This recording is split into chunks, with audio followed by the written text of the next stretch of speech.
The December rain hammered against the floor-to-ceiling windows of Marcus Chen's corner office, each drop a tiny reminder that the world outside kept moving while he sat frozen at his mahogany desk. The email glowed on his screen like a threat disguised as an invitation. "Marcus, buddy, I need you to cover for me tonight. Emergency came up. The reservation's at Le Bernardin, 8 sharp. Her name's Sophie. She's expecting someone charming, successful, and ready for commitment. Just be yourself. Well, maybe a friendlier version. I owe you one. Daniel." Marcus read it 3 times, his jaw tightening with each pass. Daniel owed him nothing. If anything, Marcus owed Daniel for keeping the board members at bay, for fielding the endless questions about when their CEO would move on and start living again. 2 years, 731 days since the accident, since Claire's hand went cold in his, since 4-year-old Lily started asking why Mommy wouldn't wake up from her long sleep. "Just be yourself," Marcus muttered, closing the laptop with more force than necessary. "Right." He glanced at the photo on his desk, Lily on his shoulders, her tiny hands covering his eyes, both of them laughing at something he couldn't remember anymore. These days, Lily's laughter came in smaller doses, carefully rationed like expensive medicine. She'd started drawing pictures of their family with a ghost-like figure floating above them, always in white crayon. "That's Mommy watching us," she'd explain, matter of fact, as if dead mothers hovering over breakfast tables was perfectly normal for a 4-year-old's imagination. The phone buzzed, Marcus's assistant. "Mr. Chen, your nanny called. She has to leave early tonight. Family emergency." Of course she did. The universe had a twisted sense of humor, conspiring to push him toward this ridiculous blind date. Marcus stood, straightening his tie, the gray one Claire had bought him for their last anniversary. Everything in his wardrobe was something Claire had chosen. He'd become a living museum of a dead woman's taste. "You know what?" he said aloud to the empty office. "Fine, let's give Daniel exactly what he asked for." 20 minutes later, Marcus stood in his penthouse bedroom, staring at his reflection. He'd changed out of his Italian suit into worn jeans and a Yankees hoodie that had seen better days. His 5 o'clock shadow was more like an 8 o'clock rebellion. If Daniel wanted him to tank this date, to prove once and for all that Marcus Chen was unsuitable for civilized romantic company, then so be it. "Daddy," Lily appeared in the doorway, clutching her stuffed rabbit, Mr. Whiskers. Sarah left. She said her mom is sick. Marcus knelt down, meeting his daughter's solemn brown eyes. "I know, sweetheart. Hey, you want to go on an adventure tonight?" "What kind of adventure?" "The kind where we eat fancy food and probably make a bunch of grown-ups uncomfortable." Lily's face lit up for the first time all week. "Can Mr. Whiskers come?" "Absolutely. He's essential to the mission." Marcus helped Lily into her purple unicorn dress, the one she insisted on wearing everywhere, despite the juice stains and fraying hem. He deliberately didn't brush her hair completely, leaving it in that chaotic style that only preschoolers could pull off. If he was going to sabotage this date, might as well go all in. The rain had stopped by the time they reached Le Bernardin. The maitre d' barely concealed his horror at the sight of them, a disheveled man in a hoodie holding hands with a little girl whose dress had definitely seen better days. "Sir, I believe you may be looking for reservation for Daniel Park, table for 2, though as you can see we'll need to make it 3. The man's left eye twitched. "Sir, Le Bernardin has a dress code." Marcus pulled out his black card, letting it catch the light. "I'm sure you can make an exception. After all, it's almost Christmas, season of miracles and all that." The transformation was instant. "Of course, Mr. Chen. Right this way." They were led to a corner table set with enough silverware to perform surgery. Lily immediately grabbed a spoon and started making faces in its polished surface. "Daddy, I look funny." "You look perfect, baby." That's when Marcus saw her. Sophie Rivera stood at the restaurant entrance, fumbling with a borrowed clutch that kept slipping from her nervous fingers. The dress wasn't hers either. Her roommate had insisted, practically wrestling Sophie into the navy blue number that cost more than Sophie made in a week at the daycare. "You can't show up to Le Bernardin in your teacher clothes," Maria had said. "This Daniel guy sounds loaded. Maybe he's your ticket out of that shoebox apartment." Sophie hadn't mentioned that she didn't want a ticket out. She just wanted one normal evening where she didn't have to count every penny, where she didn't have to pretend that ramen noodles were a culinary choice rather than a financial necessity. But Maria had already set up the dating profile, had already responded to Daniel's messages with Sophie's photos, had already arranged everything before Sophie even knew what was happening. "Miss, your table is ready," the maître d' said, and Sophie realized she'd been standing there for a full minute, paralyzed by the sheer opulence of the place. Crystal chandeliers threw rainbow patterns across white tablecloths. The air smelled like butter and money. She followed on unsteady heels, also borrowed, trying not to gawk at the elegant diners who looked like they'd been born knowing which fork to use first. Then she saw her table. Or rather, she saw the chaos that had descended upon it. A man in a Yankees hoodie sat slouched in his chair like he was watching TV at home. Across from him, a little girl in a purple unicorn dress was building a tower out of breadsticks while narrating an elaborate story about dragons who were allergic to vegetables. And then the dragon said, "No broccoli! Broccoli makes me sneeze fire backward." The girl demonstrated with an explosive sound effect that sent breadcrumb shrapnel across the pristine tablecloth. Sophie stopped walking. This had to be a mistake. But the maître d' gestured toward them with a pained smile. "Your party, miss." Marcus looked up, and their eyes met. He'd been expecting someone else. That much was clear from the way his expression shifted from bored annoyance to genuine surprise. Sophie wasn't what anyone expected. Where other women might have worn designer heels, she'd chosen sensible flats that she'd had rosoled twice. Her hair, instead of being professionally styled, was pulled into a simple bun that was already starting to escape its bobby pins. "You must be Sophie," Marcus said, not standing, not smiling, just observing her with dark eyes that seemed to catalog every detail. "And you must be not Daniel," Sophie replied, settling into her chair with more grace than she felt. "Daniel had an emergency. I'm Marcus, the substitute disappointment for the evening." He gestured to the little girl, who was now using 2 breadsticks as drumsticks. "This is my daughter, Lily, and that's Mr. Whiskers." He pointed to the stuffed rabbit occupying its own chair. "We're a package deal tonight. Hope that's not a problem." Most women would have made excuses and left. Sophie could see it in Marcus's eyes. He was counting on it. Instead, she turned to Lily and said, "Mr. Whiskers looks like he has excellent taste in restaurants. Has he been here before?" Lily's entire face transformed. "You can see Mr. Whiskers? Most grown-ups pretend he's not real." "Of course I can see him. He's wearing his best bow tie and everything." Marcus straightened slightly. The rabbit was definitely not wearing a bow tie, imaginary or otherwise. Lily giggled.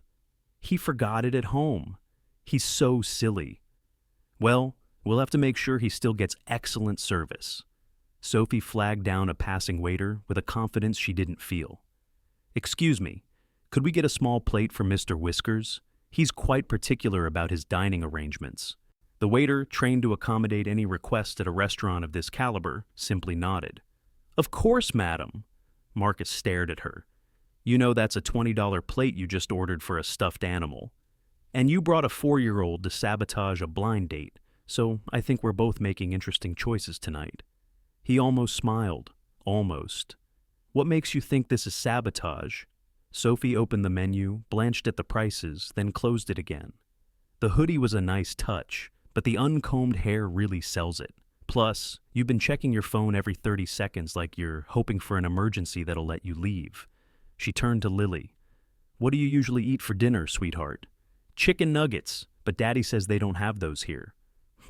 That's a problem." Sophie studied the menu again, then leaned in conspiratorially. "But I bet if we ask really nicely, they could make you the fanciest chicken ever. Like chicken that went to college." Lily exploded with laughter. "Chicken can't go to college." "Are you sure? This is a very fancy restaurant. Their chickens probably have degrees." Marcus watched this exchange with something shifting in his expression. He'd brought Lily as armor, as a shield against any possibility of connection. But Sophie wasn't retreating. She wasn't checking her phone or making excuses. She was asking Lily about her favorite colors, her favorite games, her opinions on whether purple or pink unicorns were more magical. "Purple ones can fly and swim," Lily explained seriously. "Pink ones can only fly. That's very logical, Sophie agreed. Purple is clearly the superior unicorn color. The waiter returned to take their orders. Sophie panicked internally at the prices. The cheapest salad cost more than her weekly grocery budget. Marcus must have noticed her hesitation because he said, "Daniel's treating. Order whatever you want." "In that case," Sophie said, "I'll have the—" She struggled with the French pronunciation. "The fish? This one." She pointed at random. "Excellent choice, the turbot with champagne beurre blanc," the waiter said smoothly. Sophie had no idea what she just ordered. "And for the young lady," the waiter continued. "She'll have the poulet roti," Marcus said. "Deconstructed if possible. She prefers her food in separate portions." "Of course, sir." After the waiter left, Sophie said, "Poulet roti is chicken, isn't it? You basically just ordered her fancy chicken nuggets." "With a college degree," Marcus added, and this time he did smile, just slightly. Just enough for Sophie to glimpse the man he might have been before whatever had happened to make him this way. The food arrived in a parade of tiny portions on enormous plates. Lily's chicken had been artfully arranged into bite-sized pieces with 3 different sauces. She ignored the sauces and ate with her fingers, narrating Mr. Whiskers' commentary on each bite. "Mr. Whiskers says this chicken definitely went to Harvard," she announced. Sophie was halfway through her turbot, which turned out to be delicious when disaster struck.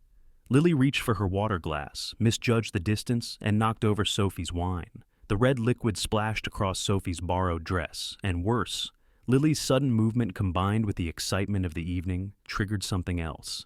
"Daddy, I don't feel—" She didn't finish the sentence. Instead, she promptly threw up all over Sophie's lap. The restaurant seemed to freeze. Every elegant diner in the vicinity turned to stare. The waiter rushed over with towels, mortification written across his face. Marcus jumped up, his face flushed with embarrassment, and something that looked like panic. "I'm so sorry, I should have—" She had candy earlier and when she gets excited. But Sophie was already moving, calm and efficient.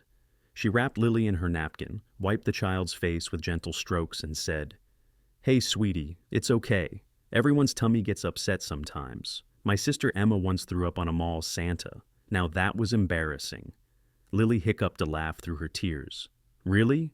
Really? He had to close the North Pole for cleaning. There were angry elves everywhere." Marcus stood frozen, watching as Sophie completely ignored her ruined dress, focusing entirely on comforting his daughter. She picked Lily up, uncaring that the child was still messy, and said, "Let's go to the bathroom and clean up, okay?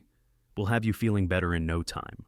"Will you tell me more about Emma and the Santa?" Lily asked, already calming down. "I'll tell you the whole story. It involves a candy cane incident you won't believe." As they walked to the restroom, Sophie carrying Lily like it was the most natural thing in the world, Marcus heard his daughter say, "You're nice. Are you going to be my daddy's friend?" "I'd like to be your friend," Sophie replied. "Is that okay?" "Yes, Mr. Whiskers likes you too." Marcus sat back down, alone at the table with a stuffed rabbit and the ruins of their dinner. He looked at the wine stain on the chair, the scattered breadcrumbs, the general destruction his daughter had wrought. Any other woman would have left, would have been disgusted, offended, horrified. But Sophie had just picked up his vomit-covered daughter like she did it every day. When they returned 15 minutes later, both cleaned up as much as possible. Sophie's dress was soaked from where she'd tried to wash it, and Lily was wearing Sophie's cardigan as a makeshift dress over her stained unicorn outfit. "We had an adventure," Lily announced. "Sophie knows how to make paper towel princesses." "It's a crucial life skill," Sophie said, sitting back down as if nothing had happened. "Though I should probably go home and change." "I'll pay for the dress," Marcus said immediately. "And the dry cleaning and—" "It's borrowed," Sophie admitted. "Along with these shoes that are killing my feet and this purse that I'm pretty sure is older than I am. My roommate insisted I couldn't come here looking like, well, like myself." "And what does that look like?" Sophie smiled, a real smile this time. "Like someone who teaches preschool, lives on ramen and optimism, and hasn't been to a restaurant this nice since— Actually, I've never been to a restaurant this nice." Marcus found himself genuinely curious. "Then why did you come?" "Honestly, my roommate set this whole thing up. She thinks I need to expand my horizons and stop dating men who pay for dinner with coupons. Her words, not mine. I actually like coupons. They're practical. So you came here expecting Daniel, successful, charming Daniel, and instead you got a guy in a hoodie with an adorable daughter and a stuffed rabbit that apparently has opinions about wine pairings, Sophie finished. Honestly, this is much better. Daniel sounded exhausting in his messages. All that talk about synergy and market optimization. Who talks like that in a dating app? Marcus surprised himself by laughing. Daniel talks like that everywhere. He probably proposes via PowerPoint. With animated transitions? Definitely. And pie charts about projected happiness returns. They were both laughing now, and Lily joined in even though she didn't understand the joke. The other diners were still shooting them disapproving looks, but somehow that made it funnier. We should probably go, Marcus said finally, before they ban us for life. Probably wise. I think that waiter is considering calling security. As Marcus signaled for the check, Lily tugged on Sophie's ruined dress. Will you come to our house? We have better towels, and Daddy makes good hot chocolate. Lily, Marcus started, but Sophie interrupted. I love hot chocolate, but only if Mr. Whiskers approves. Lily held the rabbit up to her ear, then nodded solemnly. He says yes, but you have to use the special marshmallows.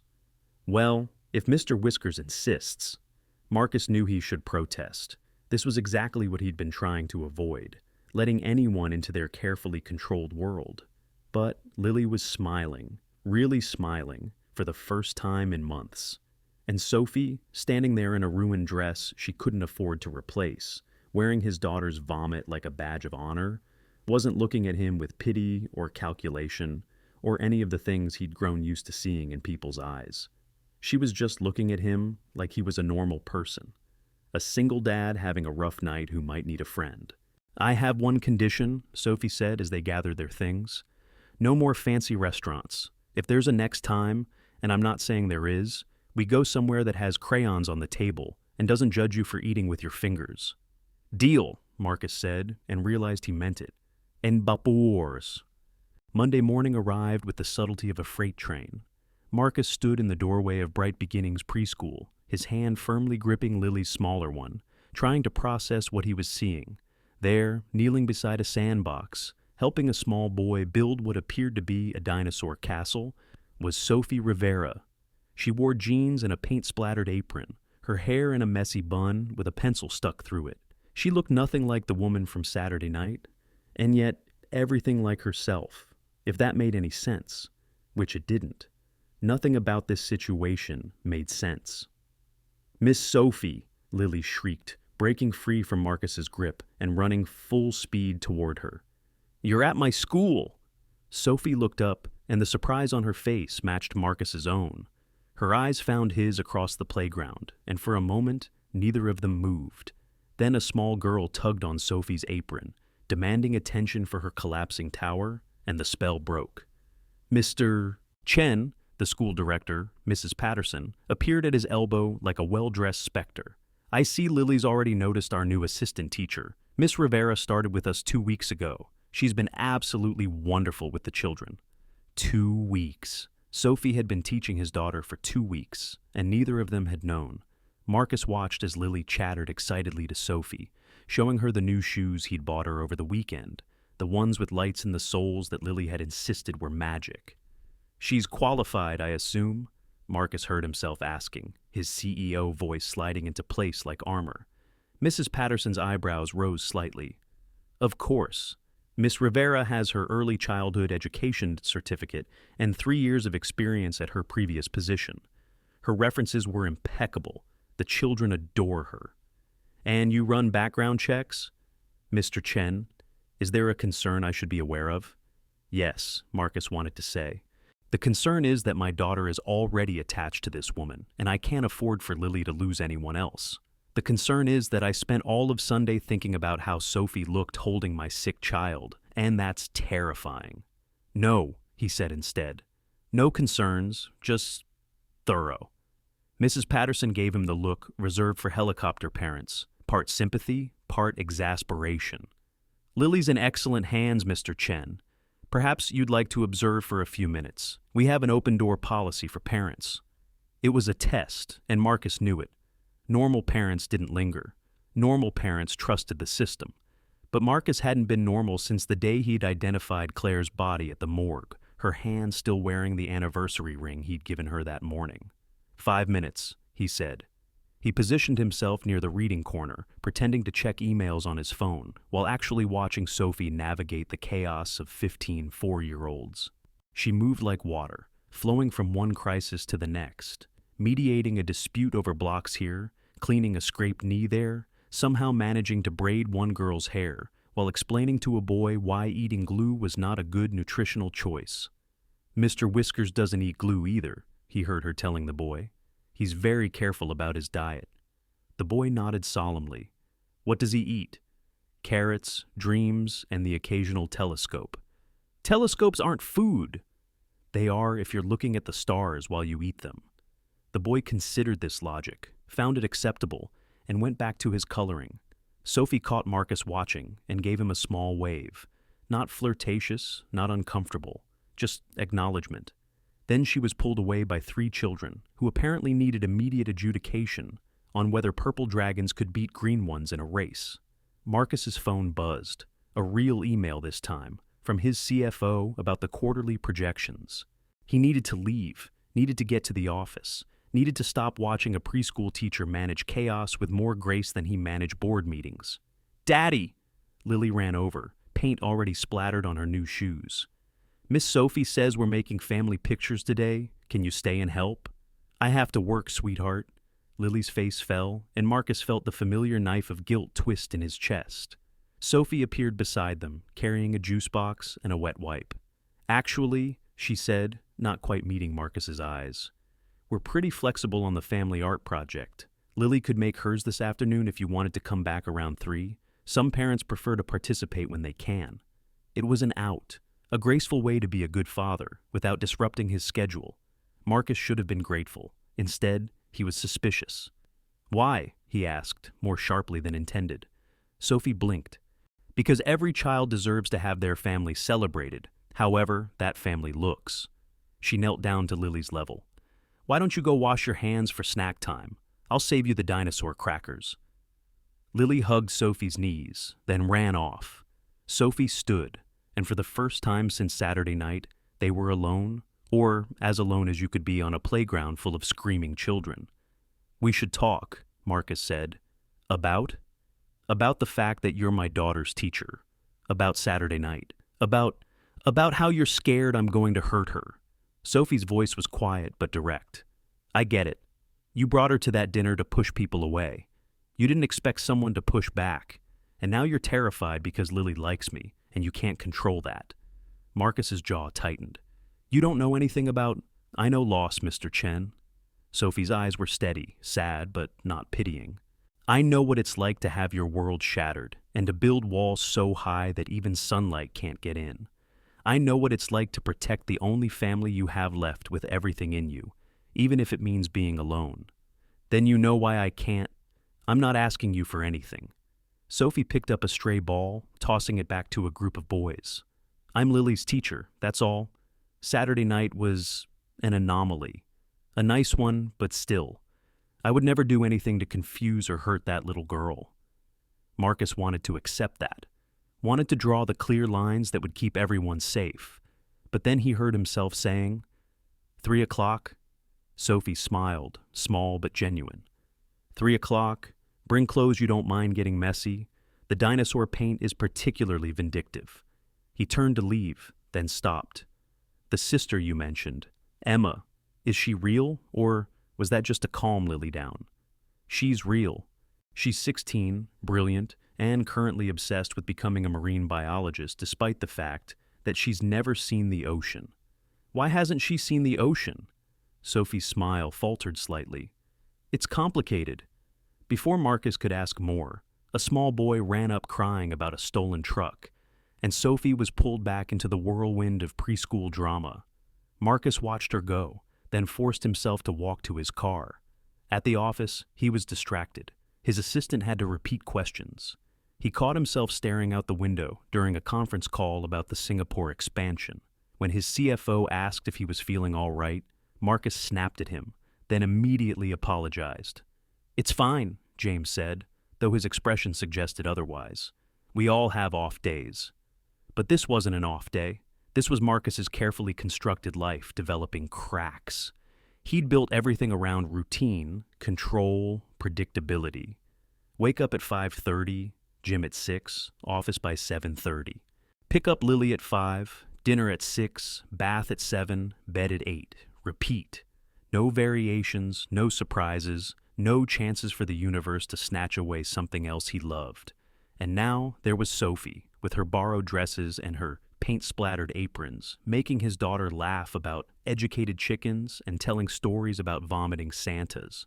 At 2:45, Marcus left the office despite having 3 more meetings scheduled. His assistant, Carol, didn't even try to stop him. She'd worked for him since before Claire died, had watched him transform from a man who laughed at office Christmas parties to one who treated joy like a contagious disease. "Tell them I had a family emergency," he said. Carol nodded.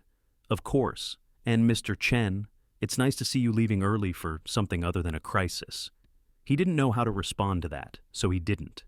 The preschool at 3 o'clock was controlled chaos. Parents were arriving, children were being corralled, and somewhere in the middle of it all was Sophie, now covered in what looked like an entire rainbow of paint. "Daddy!" Lily rushed over, dragging him by the hand. "Come see, we have a whole table just for us." The art room was an explosion of color and creativity. Small tables were set up with paper, paint, brushes, and an optimistic number of paper towels. Several other parents were already working with their children, creating everything from abstract explosions to surprisingly detailed portraits. Sophie appeared with 2 adult-sized aprons. "Unless you want to explain paint stains to your dry cleaner." Marcus took the apron. It had cartoon bears on it, and tied it on over his $1,000 suit.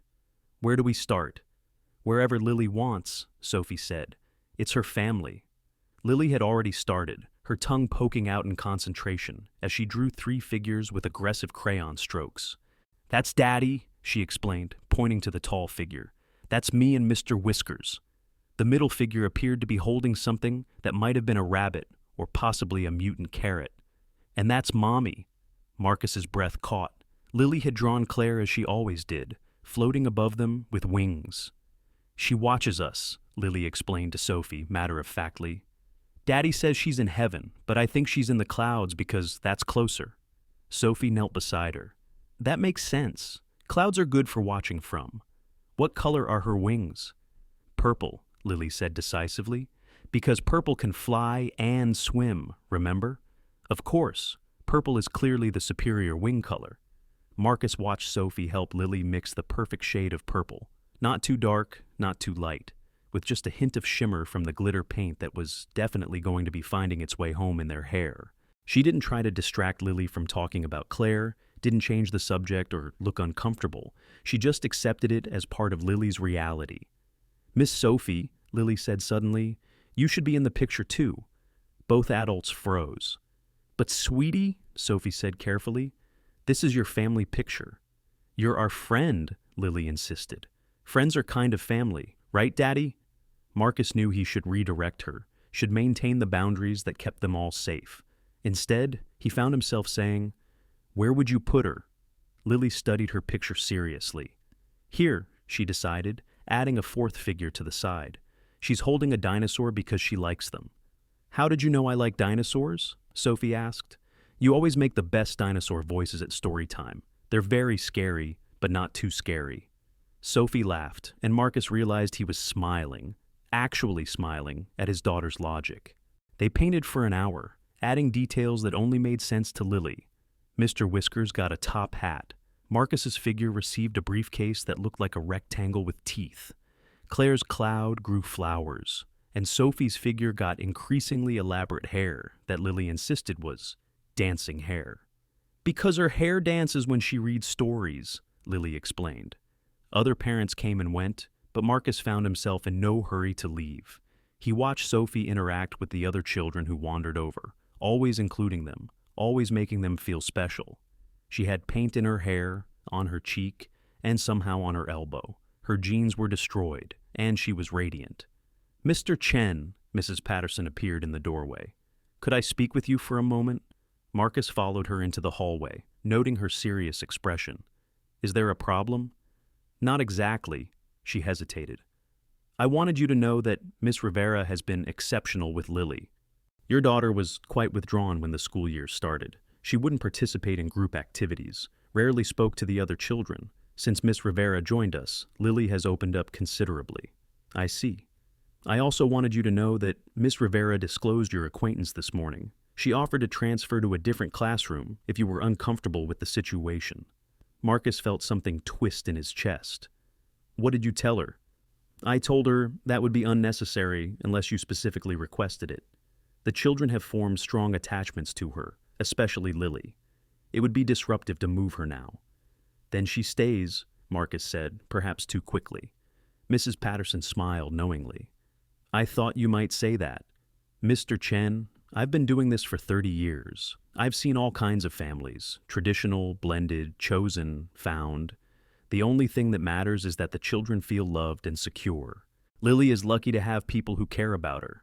She walked away before Marcus could respond, leaving him standing in the hallway listening to the sound of his daughter's laughter from the art room. When he returned, Sophie was helping Lily add the final touches, stars around Claire's cloud figure. Because Mommy likes stars, Lily explained. She used to show me them before bed. She sounds wonderful, Sophie said softly. She was. Lily's voice was matter of fact. Daddy says I have her eyes. You do, Marcus confirmed, his voice rougher than intended. Sophie looked between them, father and daughter, and Marcus saw something in her expression that made his chest tight. Not pity. He'd seen enough of that to recognize it anywhere. This was something else. Understanding, maybe, or recognition. We should let this dry, Sophie said, standing. It'll be ready to take home tomorrow. Will you be here tomorrow? Lily asked. Every day, Sophie promised. Well, except weekends. What do you do on weekends? Lily's curiosity was insatiable. I spend time with my sister, help her with homework, bake things, normal stuff. We don't do anything on weekends, Lily announced. Daddy works on his computer and I watch cartoons. Marcus felt heat rise in his cheeks. We do things. We went to the park last month. That was October, Daddy. It's December now. Sophie tried to hide her smile. Well, December is perfect for park visits. All the leaves are crunchy. Would you come with us? Lily asked. To make leaves crunchy? Lily, Marcus started. Actually, Sophie said, I'm taking Emma to the park on Saturday. She needs to collect leaf samples for her biology project. If you happen to be at Riverside Park around 10, we might accidentally run into each other. She was giving him an out, a coincidental meeting that wasn't a date, wasn't planned, wasn't anything that could complicate their lives. Just two people who happened to be at the same park at the same time. We might be there, Marcus heard himself say. Accidentally. Sophie smiled, and it transformed her whole face. Accidents happen. As they prepared to leave, Lily insisted on showing Sophie her cubby, her favorite book in the reading corner, and the exact spot where she'd lost her first tooth last month. Sophie listened to each story with genuine interest, asking questions, making Lily feel like the most important person in the world. Miss Rivera, Marcus said as they finally headed for the door, about your qualifications. You want to see my credentials? It wasn't a question. Sophie pulled a folder from her desk, handing it over. Copies of my certificate, my references, and my background check. Mrs. Patterson mentioned you might want them. Marcus felt slightly ashamed as he took the folder. It's not personal. It's completely personal, and that's okay. Sophie's voice was gentle. She's your daughter. You're supposed to be protective. I'd be worried if you weren't. Most people would be offended. I'm not most people. No, Marcus thought. You're definitely not. Later that night, after Lily was asleep, Marcus sat in his home office reviewing Sophie's file. Everything checked out. 3 years at a preschool in Queens that had closed due to funding cuts. Glowing references from parents and colleagues. A spotless background check. But it was the personal reference that caught his attention. Dr. Ellen Martinez, pediatric physician. Sophie Rivera is one of the most dedicated individuals I've ever met. She dropped out of Columbia pre-med to raise her younger sister after their parents' death. She sacrificed her own dreams without hesitation. Any child would be fortunate to be in her care. Pre-med. Sophie had been pre-med at Columbia. Marcus looked at the date. She'd dropped out 6 years ago. At 22, she'd given up medical school to raise a 10-year-old sister. He thought about Saturday's dinner, how she'd mentioned Emma so casually, like raising your orphan sister was just something people did. No self-pity, no martyrdom, just matter-of-fact acceptance of the cards life had dealt her. His phone buzzed. A text from an unknown number. "This is Sophie. Mrs. Patterson gave me your number for emergencies. Just wanted to say thank you for today. Lily's family portrait is beautiful. She's lucky to have a dad who shows up, even when it's hard. Especially when it's hard." Marcus stared at the message for a long time. Then he typed back, "Riverside Park, Saturday, 10 o'clock. We'll bring the accident-prone hot chocolate." 3 dots appeared, then, "Emma likes marshmallows. The tiny ones, not the big ones. They melt better. Noted, Lily will approve. Good night, Marcus." It was the first time she'd used his first name in a text. Such a small thing, but it felt like a shift. A door opening just a crack. "Good night, Sophie." He put the phone down and walked to Lily's room, standing in her doorway watching her sleep. Mr. Whiskers was clutched to her chest, and her new light-up shoes were still on, because she'd insisted they helped her have better dreams. On her nightstand was a photo of Claire, the one where she was laughing at something off-camera, her hair whipping in the wind. Marcus remembered taking it. They'd been at Coney Island, and a seagull had just stolen his hot dog. Claire had laughed so hard she'd cried, and he'd captured that moment of pure joy. "She laughed today," he whispered to the photo. "Really laughed, not the polite kind. Sophie made her laugh. I think you'd like her. She's nothing like you. You were all elegance and grace. Sophie's all chaos and paint stains. But she sees Lily, really sees her, and maybe that's what we need."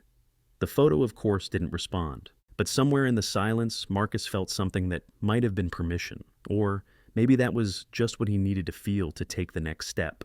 Saturday was 3 days away. 3 days to decide if he was brave enough to let someone new into their carefully guarded world. 3 days to decide if his accidentally running into Sophie Rivera was the best or worst thing that could happen to them. As he closed Lily's door, he heard her mumble in her sleep, "Purple wings can swim?" And for the first time in 2 years, Marcus Chen fell asleep smiling. Saturday arrived wrapped in the unseasonable warmth, the kind of December day that made New Yorkers suspicious of climate change and grateful in equal measure. Marcus stood at the entrance to Riverside Park, holding 2 thermoses of hot chocolate and watching Lily chase pigeons with the determination of a tiny dictator. "Mr. Whiskers says pigeons are just rats with wings," she announced, returning to his side breathless. "Mr. Whiskers is very wise," Marcus agreed, checking his watch. 10:07. They were late. Or maybe Sophie had changed her mind. Maybe she'd realized that getting involved with a widowed CEO and his daughter was more complication than anyone needed. "Daddy, look!" Lily pointed toward the park's main path. "It's Miss Sophie, and she has a wheelchair." Marcus turned, and his carefully prepared casual greeting died in his throat. Sophie was pushing a wheelchair, yes, but what struck him wasn't the chair. It was the girl in it. Emma Rivera had Sophie's golden hair, but wore it short, pixie-cut style that emphasized enormous green eyes. She was thin, too thin, with the kind of translucent skin that spoke of too much time indoors, too many hospital visits. But her smile was pure sunshine. "You must be the famous Lily," Emma said as they approached. "Sophie's told me all about you. Apparently you're the queen of purple unicorns." Lily puffed up with pride. "Purple unicorns are the best unicorns. They can fly and swim." "Obviously," Emma agreed solemnly. "Anyone who thinks otherwise clearly hasn't done their unicorn research." Sophie met Marcus's eyes over her sister's head. She was wearing faded jeans and a Columbia University sweatshirt that had seen better days. Her hair was in its usual messy bun, and she had what looked like flour on her cheek. "Sorry we're late," she said. Emma wanted to stop and catalog every tree species on the way here. "For science," Emma added, holding up a notebook covered in precise handwriting and sketched leaves. "Did you know there are over 30 different tree species in Riverside Park? Most people walk past them every day without noticing." "I did not know that," Marcus admitted, finding himself charmed by the teenager's enthusiasm. "Are you collecting them all?" "Just the deciduous ones for now." My biology teacher thinks I'm overachieving, but Sophie says there's no such thing when it comes to learning. Sophie's right, Marcus said, and was rewarded with a surprised smile from Sophie. They started down the path together, Lily immediately attaching herself to Emma's wheelchair, chattering about everything from her favorite breakfast cereal to her theory that clouds were actually dragon eggs waiting to hatch. Dragon eggs, Emma mused. That would explain a lot about weather patterns, right? Lily was delighted to find a receptive audience. Daddy never believes me. Adults lose their imagination, Emma said sagely.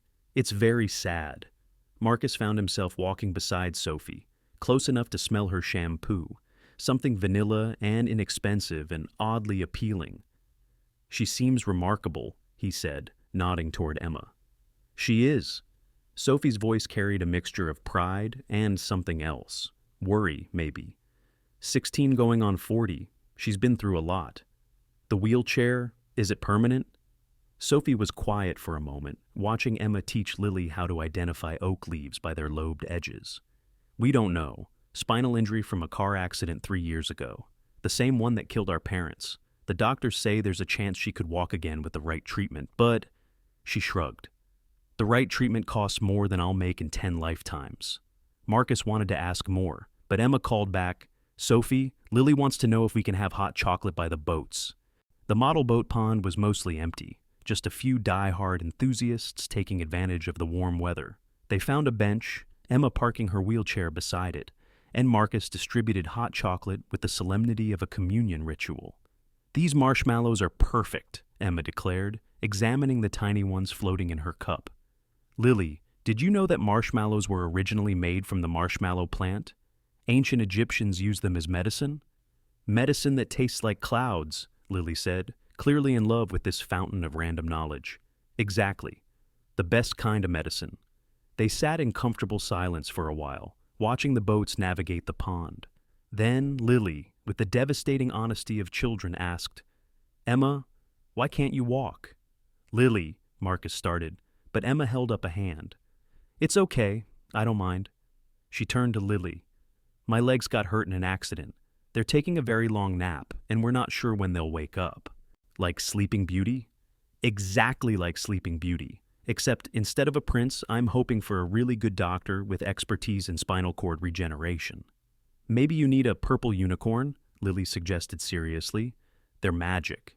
You know what? You're absolutely right. I should add that to my treatment plan. Sophie laughed, and the sound did something to Marcus's chest, made it expand and contract in ways that felt foreign after 2 years of numbness. Daddy's phone is ringing, Lily announced, and indeed it was. Marcus looked at the screen. Daniel? Of course. I should take this, he said apologetically. Go ahead, Sophie said. We'll be here discussing unicorn-based medical interventions. Marcus walked a few feet away, answering with barely concealed irritation. What is it, Daniel? Well, hello to you too, Sunshine. How did the date go? The one I set up? The one you were supposed to tank? It's complicated. Complicated? Marcus Chen doesn't do complicated. Marcus Chen does spreadsheets and hostile takeovers and absolutely nothing that involves actual human emotion. Daniel, wait, oh my God, you like her. You actually like the girl. I have to go. This is amazing, incredible. I'm a matchmaking genius. Claire would be so... Don't. Marcus's voice was sharp. Don't bring her into this. There was a pause. Then Daniel said, more gently, She'd want you to be happy, Marcus. You know that. I really have to go. Fine, but I want details. All the details. Especially the part where you explain how you went from trying to sabotage the date to whatever this is. Marcus hung up and turned back to find Sophie standing behind him, far enough away to be polite, but close enough to have heard. That was Daniel, he said unnecessarily. The one who set up our date. It wasn't a question. The one whose emergency was probably fictional. Probably? Sophie smiled. He sounds like a good friend. Annoying, but good. He was Claire's, my wife's, college roommate's boyfriend. It's complicated. Most important things are. They stood there, watching Emma and Lily from a distance. The teenager was showing the little girl how to fold a leaf into a boat, their heads bent together in concentration. Can I ask you something? Sophie said suddenly. That night at the restaurant. You were trying to scare me off, weren't you? The hoodie, bringing Lily, the whole performance. Yes. Why? Marcus was quiet for so long that Sophie probably thought he wouldn't answer. Finally, he said, "Because it's easier. Being alone is easier than watching someone else leave." "I understand that," Sophie said softly. "After my parents died, I dated exactly one person, a guy from my Columbia study group. We were together for 6 months before Emma's first surgery. The day I told him I needed to postpone our vacation to pay for her physical therapy, he said I needed to figure out my priorities." She laughed, but it was hollow. "I did. Emma will always be my priority. Most people don't understand that." "I do," Marcus said, and meant it. They returned to the bench to find Lily teaching Emma a song about elephants that seemed to involve a lot of trunk movements that were difficult to replicate from a wheelchair. Emma was trying anyway, laughing so hard she could barely breathe. "Sophie," Emma said suddenly, "can we show them the surprise?" "What surprise?" Sophie looked genuinely confused. Emma pulled a paper bag from her wheelchair's side pocket. "I made cookies. Well, we made cookies. At 2 a.m. because Sophie couldn't sleep and I couldn't sleep, and we figured the universe was telling us to bake." She opened the bag to reveal slightly lopsided sugar cookies shaped like various animals, or what might have been animals. It was hard to tell. "That one's a dinosaur," Emma explained, pointing to what looked like a blob with teeth. "And that's a rabbit for Mr. Whiskers." "Mr. Whiskers will be honored," Lily said solemnly, taking the rabbit blob. "Can I eat his ears first?" "That's the only way to eat rabbit cookies," Emma confirmed. They spent another hour in the park, Emma and Lily becoming fast friends, while Marcus and Sophie talked about safer topics. Books they'd read, movies they hadn't seen, the peculiar politics of preschool parent groups. "There's a mom who brings organic, gluten-free, sugar-free snacks every week," Sophie said. "The kids have started a black market trading system. One of her kale chips is worth 3 regular crackers." "Capitalism at its finest," Marcus laughed. Lily mentioned something about contraband Oreos. "I know nothing about that," Sophie said, with exaggerated innocence. "I certainly don't keep an emergency stash in my desk for snack time meltdowns. Of course not. That would be against regulations?" "Extremely against regulations." They were sitting closer now, close enough that their shoulders almost touched. Marcus could feel the warmth radiating from her, could see the small scar on her hand that looked like it came from a burn. "Baking accident," she said, noticing his gaze. "Turns out you shouldn't try to make creme brulee with a regular lighter and determination." "You made creme brulee?" "Attempted. Emma had seen it on a cooking show and wanted to try it for her birthday. We nearly burned down our apartment, but she said it was the best birthday ever because we did it together." Before Marcus could respond, his phone rang again. This time, it was his father-in-law, Richard. Marcus's stomach dropped.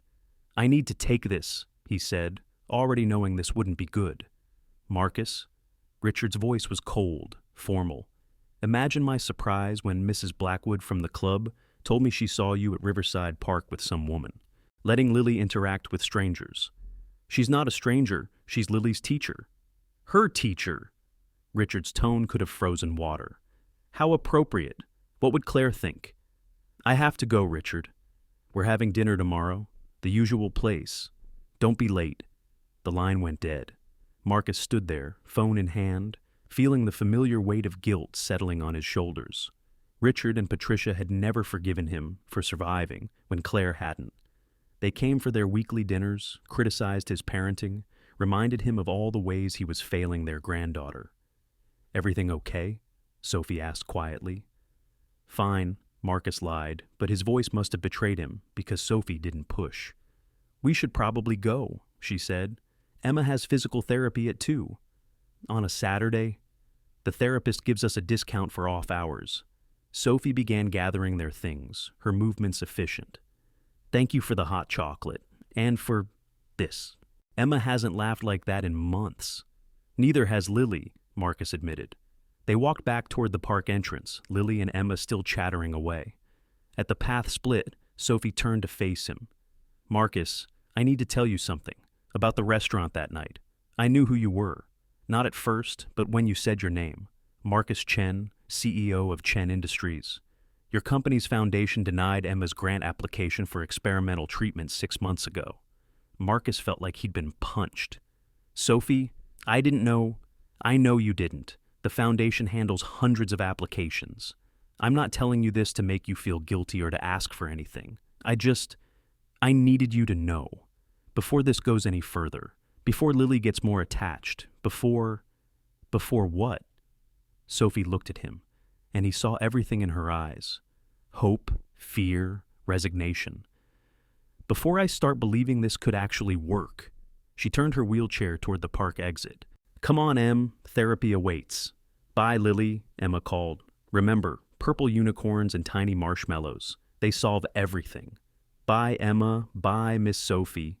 Marcus watched them go, Sophie's hand on her sister's shoulder, their heads bent together in conversation. The morning sun caught their hair, turning it to gold, and for a moment they looked like something out of a painting, beautiful and untouchable, and somehow already too far away. Daddy, Lily tugged on his hand. I like them. I know, sweetheart. Emma's funny, and Miss Sophie makes you smile. Marcus looked down at his daughter, startled. What? You smiled, a lot. Real smiles, not the fake ones you do for the people at your office. Out of the mouths of babes. That night, after Lily was asleep, Marcus pulled up the Chen Industries Foundation records. Emma Rivera's application was there, requesting funding for an experimental spinal treatment program at Johns Hopkins.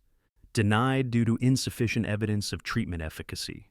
He read the notes from the board. Richard's name was at the top. He sat on the foundation board, had personally reviewed this application, had stamped denied in red ink with a note, resources better allocated to proven treatments. Marcus looked at the amount Emma had requested. It was less than what the company spent on their annual Christmas party, less than what he'd paid for Claire's experimental treatments that hadn't worked.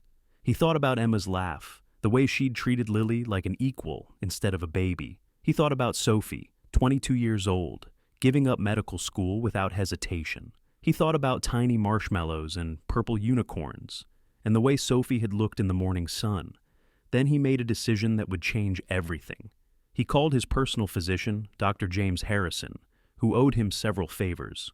James, I need you to look into a case for me. Spinal injury, 3 years post-accident. Patient name, Emma Rivera. Marcus, it's 11 at night. I know. Can you do it? Is this a company thing? No, this is personal. There was a pause. I'll make some calls. Send me the medical files.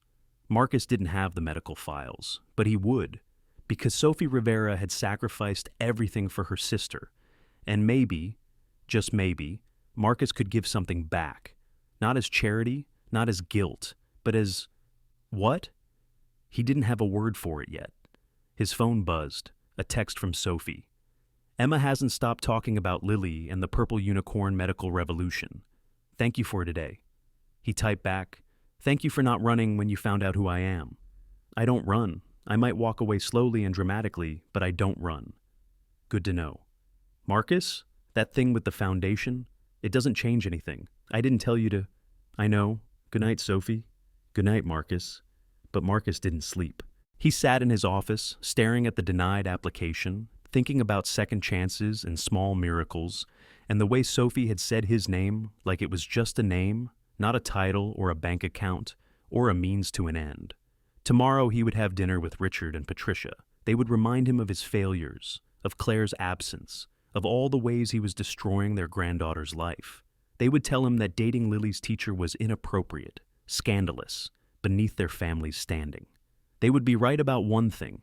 It was inappropriate. He was developing feelings for a woman who made $30,000 a year, who patched her own clothes, who had given up everything for family. A woman who had every reason to resent him and his money and his foundation that had denied her sister hope. But Lily had smiled today. Really smiled, and so had he. Maybe that was worth the inevitable disaster this was heading toward. Maybe not. But for the first time in 2 years, Marcus wanted to find out. He picked up his phone one more time, scrolling to a contact he hadn't used in 18 months. Dr. Sarah Chen, no relation, despite the name, the best spinal specialist in the country. He typed, Sarah, I need a favor. It's important. The response came immediately. Marcus, is everything okay? I need you to review a case, unofficially. Can you meet Monday? Of course. Marcus, is this about Claire? No, this is about moving forward. There was a long pause then. It's about time. Send me the details. Marcus set down his phone and walked to the window, looking out at the city lights.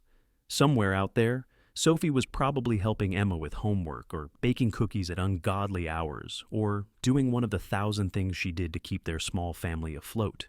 He thought about Claire, about what she would say. She'd probably laugh at him, falling for a preschool teacher who wore paint-stained aprons and thought fancy restaurants were intimidating. Claire had loved the finer things, had moved through their privileged world like she was born to it. But maybe that was the point. Maybe he needed someone who didn't fit into that world, someone who reminded him that there was life beyond board meetings and stock portfolios, someone who saw him as just Marcus, not Marcus Chen. I'm trying, he whispered to the photo on his desk. I'm trying to move on, to be happy, to give Lily what she needs. I hope that's okay. The photo, of course, didn't answer, but somewhere in the silence, Marcus felt something shift. Not permission exactly, but possibility. Tomorrow would bring Richard's disapproval and Patricia's cold silence, but it would also bring Monday and Tuesday, and all the days after that. Days where Lily would laugh and learn and grow. Days where Sophie would be there, making dinosaur voices and sneaking Oreos to crying children. Days where maybe, just maybe, Marcus could learn to forgive himself for surviving. As ball as Big Troll was sudden. Sunday dinner at Le Bernardin was a monthly torture Marcus endured for Lily's sake.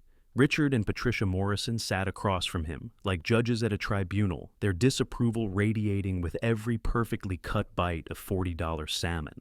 Lily's hair looks unkempt, Patricia observed, though Lily was sitting right there, coloring contentedly on the children's menu the waiter had discreetly provided. She brushed it herself, Marcus said evenly. She's learning independence. At 4? Richard's tone suggested Marcus had let her juggle knives. Claire would never. Claire's not here. The words came out sharper than intended. Silence fell over the table like a funeral shroud. Lily looked up from her coloring, sensing the tension. Grandma, look, she said, holding up her drawing. I made you a butterfly. Patricia's expression softened marginally. It's lovely, dear. Miss Sophie taught me how to make the wings symmetrical, Lily continued cheerfully. She says butterflies are nature's artists. Richard's fork paused midway to his mouth. Miss Sophie? My teacher. She's the best. She knows about dinosaurs and stars, and she makes voices for all the story characters, and the same Miss Sophie you were with yesterday? Richard's voice had gone dangerously quiet. In the park, Marcus met his father-in-law's gaze steadily. Yes. How inappropriate. Patricia dabbed her mouth with her napkin, as if the very thought left a bad taste. Socializing with the help. She's not the help. She's Lily's teacher, who apparently has no understanding of professional boundaries. Richard pulled out his phone, typing rapidly. I'll speak to the school board. Have her removed. You will do no such thing. Marcus's voice was low, controlled, but Lily still looked up nervously. Daddy? It's okay, sweetheart. Finish your mac and cheese. Richard continued as if Marcus hadn't spoken. I've done some research on this Sophie Rivera. Did you know she's a college dropout? Lives in a rent-controlled apartment in Queens. Her sister is disabled, probably looking for someone to pay those medical bills. Each word was a calculated strike, designed to wound, but it was the next sentence that made Marcus's blood run cold. She's obviously targeting you, Marcus, using Lily to get close to your money. Stop! Marcus's hand was clenched so tight around his water glass, he was surprised it didn't shatter. Sophie doesn't even know, he caught himself. Doesn't know what? Patricia leaned forward, shark-like. That you're wealthy? Please, everyone knows who you are. She didn't, not at first. Richard laughed, harsh and dismissive. And you believed her? Marcus, you're not this naive. Women like that. They prey on vulnerable widowers. Women like what? Marcus's voice had gone very quiet. Poor women, desperate women, women who see a meal ticket and stop. Sophie's voice came from behind them, and Marcus turned to see her standing there, Emma beside her in her wheelchair. They were both dressed nicely, not expensively, but with obvious care. Sophie's face was pale but composed. "Please don't say those things in front of Lily." "Miss Sophie!" Lily jumped up, running to hug her teacher's legs. "And Emma, Daddy, they're here." "We're just picking up takeout," Sophie said quietly, not meeting Marcus's eyes. "The hostess said it would be ready." "You planned this," Patricia accused, standing. "Following us here." "Mother." A new voice joined the conversation. Marcus looked up to see a young man approaching, tall, thin, with Patricia's sharp cheekbones. "They're here because I invited them." "David?" Patricia looked stunned. "What are you doing here?" Marcus stared at the man he'd never met, Claire's younger brother, the one who'd been studying abroad when she died, who'd never come back for the funeral, who'd become a ghost in their family narrative. "I've been back for 3 months," David said calmly. "Living in Queens, actually, teaching at the same school as Sophie." The silence that followed was deafening. "You're... what?" Richard's face had gone from red to purple. "Teaching. 5th grade. It's what I wanted to do before you decided I should be a lawyer." David moved to stand beside Sophie and Emma. "Sophie's been helping me adjust. She's the one who told me I should reach out to you. That family was important, even when it's complicated." "You've been here for 3 months and didn't tell us?" Patricia's voice cracked. "I needed time to figure out who I was without you controlling every aspect of my life." David looked at Marcus. "I'm sorry. I should have contacted you. Should have been there for Lily. I couldn't face it. Any of it." Emma, who had been silent until now, spoke up. "David talks about Claire all the time. He says she was brave, that she followed her heart even when it was scary." Marcus saw Richard flinch at the mention of Claire's name from this stranger's mouth. "We should go," Sophie said quietly, putting her hand on Emma's shoulder. "David, you stay. Talk to your family." "No," David said firmly. "They need to hear this. All of it." "Hear what?" Richard demanded. David took a breath. "That Claire would be appalled by how you're treating Marcus. That she loved him, chose him, despite your disapproval. That she'd want him to be happy, to find love again, even if it's with someone you don't approve of." "How dare you?" Patricia started. "I dare because I'm tired of this family destroying everything it touches with its need for control and perfection." David's voice was rising. "Claire died, and instead of coming together, we all flew apart. And now you're trying to prevent Marcus from moving forward because you can't stand the thought of someone replacing her."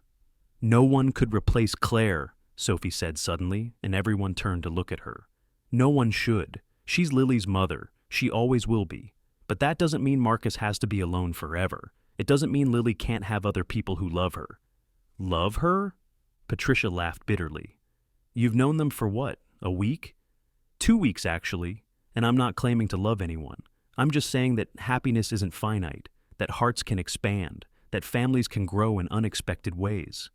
Marcus watched Sophie defending something that barely existed between them, standing up to people who could make her life miserable with a single phone call. She was pale but steady, her hand protectively on Emma's shoulder. "Daddy," Lily said in a small voice. "Why is everyone angry?" Before Marcus could answer, Richard stood. "We're leaving. Marcus, if you continue this association, there will be consequences." "What consequences?" Marcus stood too, moving to position himself between Richard and Sophie. "Legal ones, regarding Lily's custody." The words hung in the air like a bomb waiting to explode. "You wouldn't," Marcus said, but he could see in Richard's eyes that he would. "Claire's will specified that we should have significant input in Lily's upbringing. We've been lenient, but if you're going to expose her to inappropriate influences—" "Inappropriate?" Sophie's voice was sharp now. "I'm a licensed teacher with perfect employment records. I've never had so much as a parking ticket. What exactly is inappropriate except that I'm not rich enough for your standards?" "Sophie, don't." Emma tugged on her sister's hand. "It's not worth it." But Sophie was past stopping. "You know what? You're right. I am poor. I do live in a crappy apartment. I do work 2 jobs to pay for Emma's medical bills. But I would never, never use a child to get to someone's money. I love my job. I love those kids. And if you think poverty equals moral failure, then you're the one who shouldn't be around Lily." She turned to Marcus, and he saw tears in her eyes that she refused to let fall. "I'm sorry. I shouldn't have come here. David thought..." It doesn't matter what he thought. This was a mistake. She started pushing Emma's wheelchair toward the exit. Sophie, wait! Marcus started after her, but Lily got there first, throwing her arms around Sophie's legs. Don't go, Lily sobbed. Please don't go. I'll be good. I'll eat vegetables. I'll clean my room. Just don't go. Sophie knelt down, pulling Lily into a fierce hug. Oh, sweetheart, this isn't about you. You're perfect exactly as you are. Oh, then why is everyone mad? Sophie looked up at Marcus, then at Richard and Patricia, who stood frozen by their table. Because sometimes adults forget what's important. They get so caught up in being right that they forget to be kind. Will I see you tomorrow? Lily asked through her tears. Of course. I'll be at school, just like always. Promise? I promise. Sophie stood, gave Marcus one last unreadable look, and left with Emma. David followed them after saying, I'll call you, Marcus. We need to talk. The restaurant had gone quiet, other diners pretending not to watch the drama unfolding. Marcus picked up Lily, who was still crying, and faced his in-laws.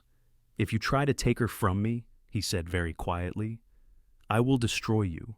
I don't care what Claire's will says. I don't care what rights you think you have. She's my daughter, and I will protect her from anyone who tries to hurt her, including you. He left cash on the table and walked out, Lily's tears soaking into his shirt. In the car, Lily hiccuped, Daddy, did I do something bad? No, baby, you didn't do anything wrong. Then why was everyone yelling? Marcus didn't know how to explain adult cruelty to a 4-year-old. Sometimes people get scared when things change, and when people are scared, they don't always act nicely. Are you scared? Marcus thought about it. Was he scared of Richard's threats, of losing Lily, of falling for someone his in-laws would never accept? Yeah, he admitted, I'm scared. Of what? Of making mistakes, of not being the daddy you deserve. Lily was quiet for a moment. Then she said, Mama used to say that being scared means you're about to do something brave. Marcus's throat tightened. She did say that, didn't she? So, maybe you just need to be brave. From the mouths of babes. That night, after Lily was finally asleep, Marcus sat in his office with a glass of whiskey, staring at his phone.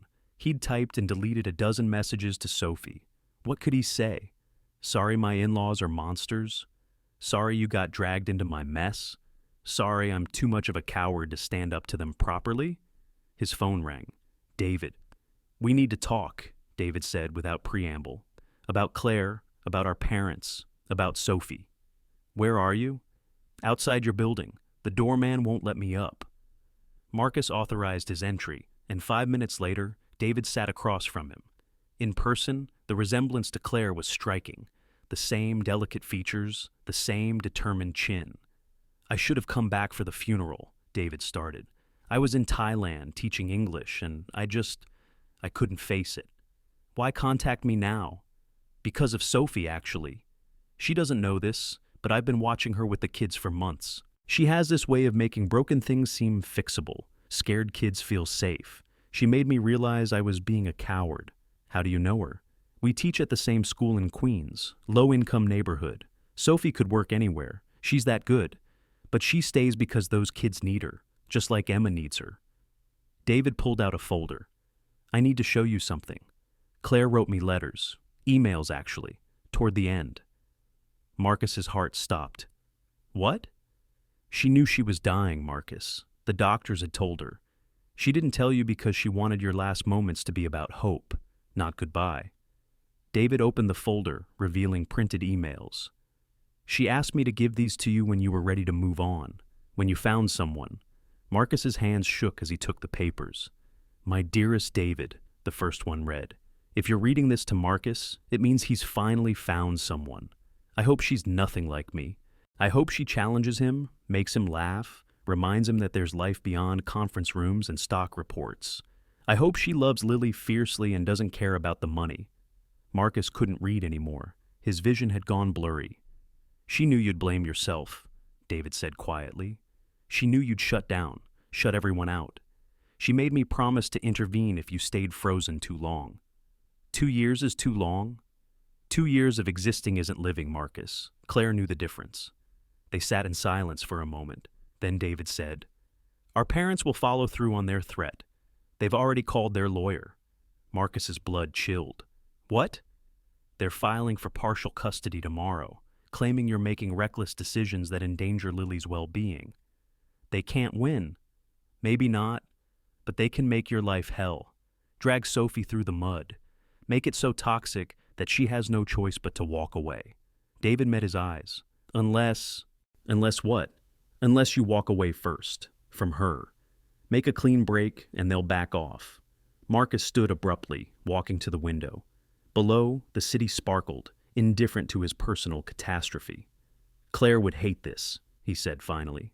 She would, David agreed, but she'd also understand that sometimes we have to choose between what we want and what's best for the people we love. After David left, Marcus sat alone in the dark. Claire's emails spread across his desk. He picked up his phone and finally typed a message to Sophie. "We need to talk. Tomorrow after school. Please." Her response came immediately. "I'm submitting my resignation in the morning. It's better for everyone.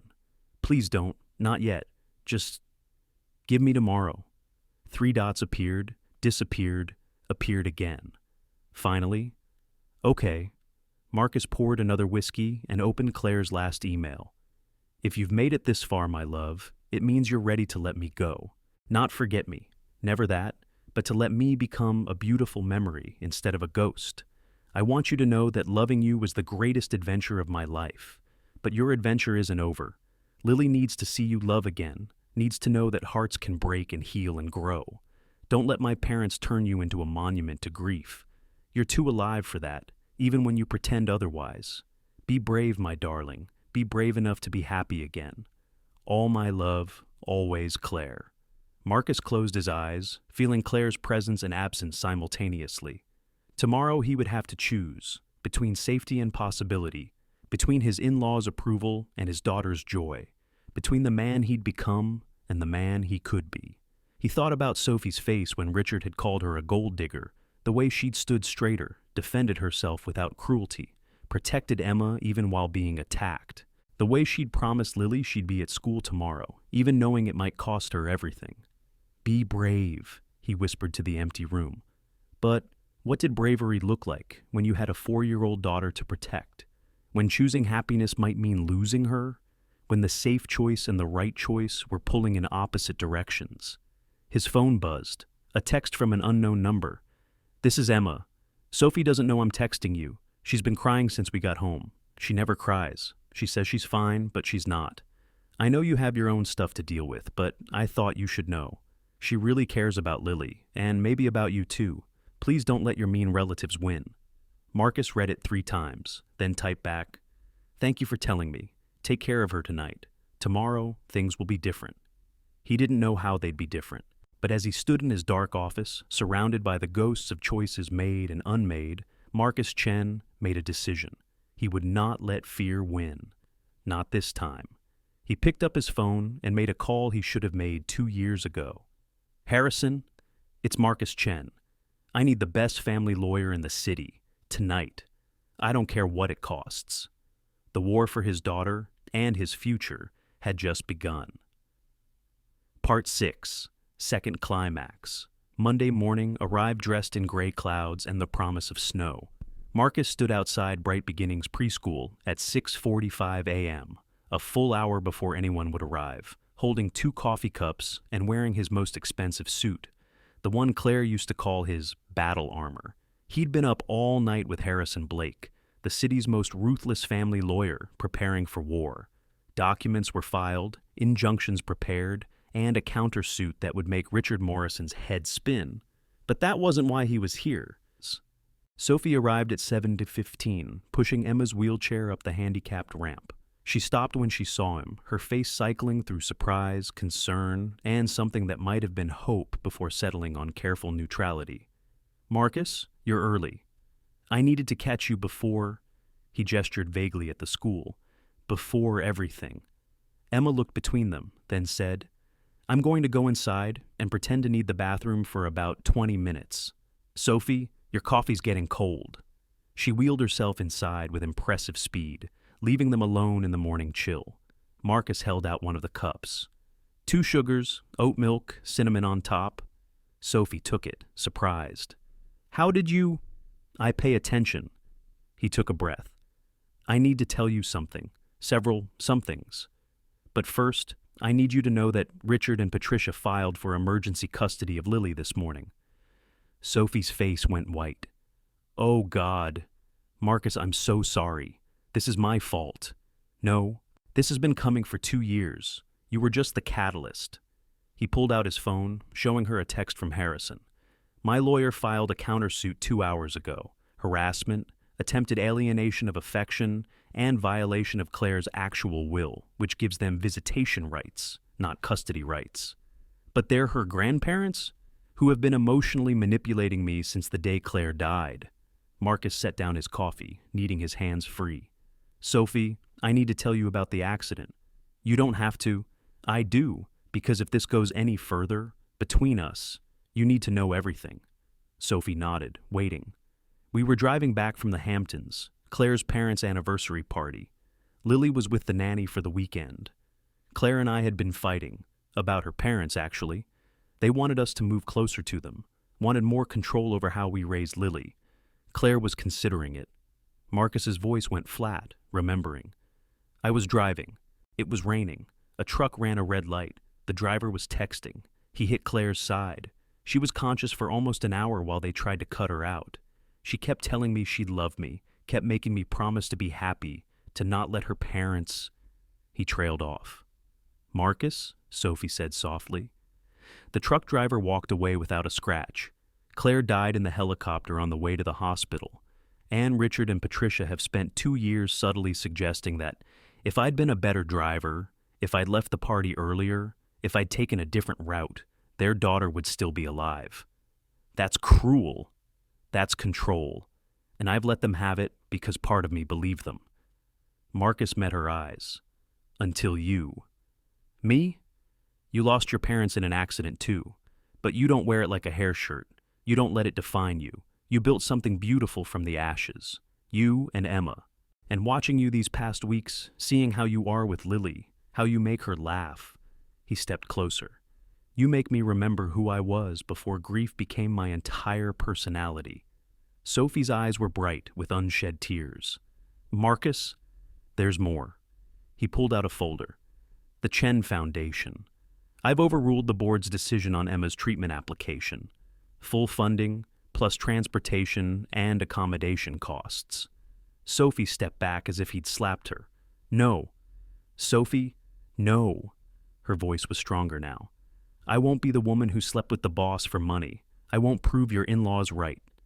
We haven't slept together. Semantics. Marcus, I can't. Then don't. The funding stands regardless. It's the right thing to do, and I should have done it months ago. He pulled out another document. This is dated 3 weeks ago, before we ever met. My signature, the board's approval. I had Harrison backdate it legally. As far as anyone knows, this decision was made before Daniel ever set up that stupid blind date. Sophie stared at the papers, her hands shaking. Why would you do this? Because Emma deserves a chance. Because you shouldn't have to choose between your sister's health and your own happiness. Because... He paused, then said the thing he'd been avoiding. Because I'm falling in love with you, and I need you to know that has nothing to do with money or foundations or any of it. It has to do with the way you see the world, the way you make Lily feel safe, the way you make me want to be better than I've been. Before Sophie could respond, cars started pulling into the parking lot. Parents dropping off kids, teachers arriving, the world intruding on their bubble. I have to go in, Sophie said weakly. There's a board meeting at 10, Marcus said. About your resignation, I'll be there. Marcus, don't. I'm the biggest donor. I have a say. He picked up his coffee. Sophie, I'm going to fight for this, for us, for whatever this could be. But I need to know, is there an us to fight for? Sophie looked at him for a long moment, then said, Ask me again when you're not in the middle of a custody battle, when your life isn't exploding, when choosing me doesn't mean potentially losing your daughter. And if I still choose you, then you're either very brave or very stupid. Claire used to say those were the same thing.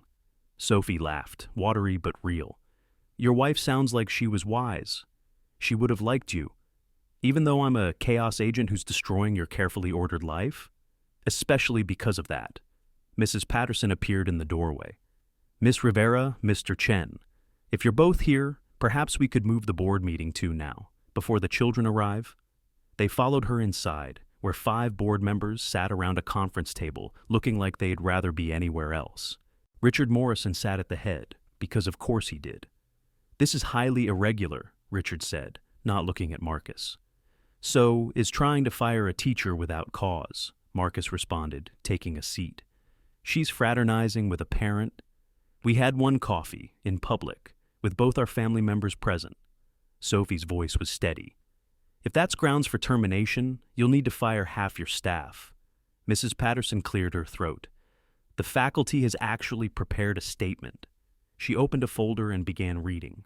We, the teaching staff of Bright Beginnings, unanimously support Miss Sophie Rivera.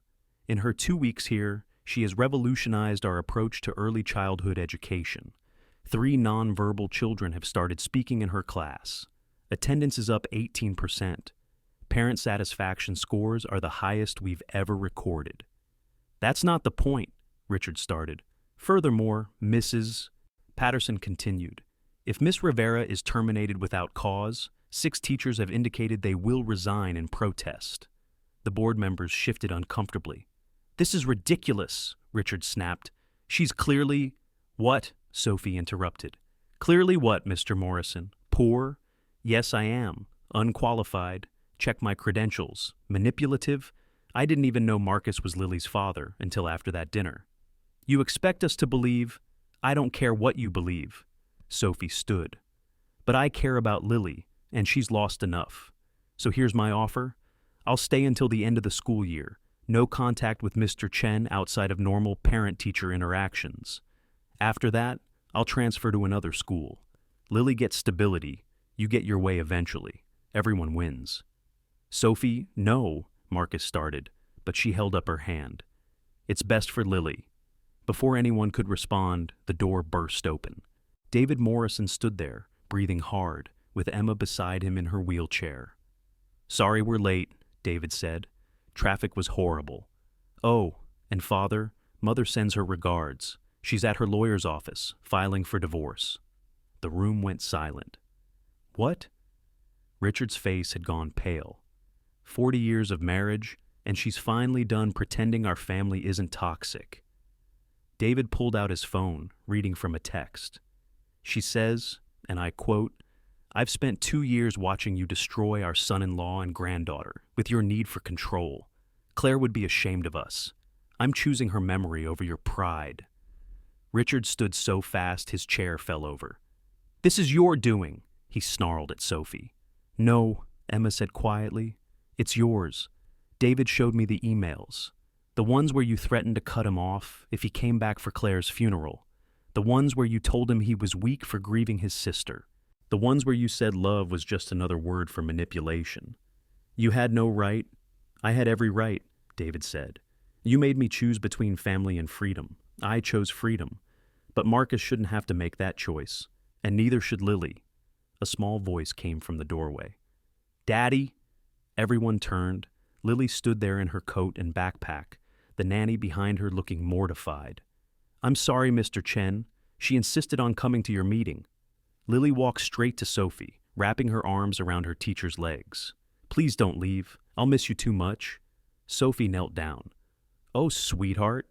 Mr. Whiskers will miss you too. He says you're the only one who understands about purple unicorns. Richard made a disgusted sound. This is exactly the kind of nonsense. Shut up! Everyone turned to stare at Marcus. I said, shut up, Richard. You don't get to disparage my daughter's imagination. You don't get to make her feel small for being a child. And you sure as hell don't get to threaten the people she loves. Marcus stood, picking up Lily. Here's what's going to happen. Sophie stays. You back off the custody suit. Patricia gets the divorce and half of everything, which she deserves after 4 decades of your emotional abuse. David gets to be part of Lily's life without your interference. And if you so much as look at my family wrong, yes, Richard, my family, I will end you. You can't. I can. Harrison Blake is my lawyer. You know his reputation. More importantly, I have recordings. Every dinner where you blame me for Claire's death, every threat, every manipulation. Connecticut is a one-party consent state for recordings, all admissible. Marcus had been bluffing about the recordings until this moment, but the small digital recorder Harrison had given him last night was in his pocket, capturing everything. Richard's face had gone from red to purple to white. You wouldn't dare. Try me. The standoff lasted 30 seconds. Then Richard grabbed his coat and stormed out, his exit somewhat undermined by tripping over a toy block in the hallway. The board members looked at each other. Then Mrs. Patterson said, "All in favor of Miss Rivera continuing her employment?" Every hand went up. Motion carried. Miss Rivera, we apologize for this disruption. As the board filed out, David approached Marcus. Thank you for standing up to him. I never could. You did today? Yeah, well, Sophie's courage is contagious. David turned to Sophie. The kids at school made you something. He handed her a card covered in glitter and finger paint. Inside, dozens of tiny handprints surrounded the words, Best teacher ever. Sophie's eyes filled with tears. How did they? Emma told them you might have to leave. There was nearly a preschool revolution. Tommy threatened to hold his breath until you came back. That tracks, Sophie laughed wetly. Tommy's very committed to his protests.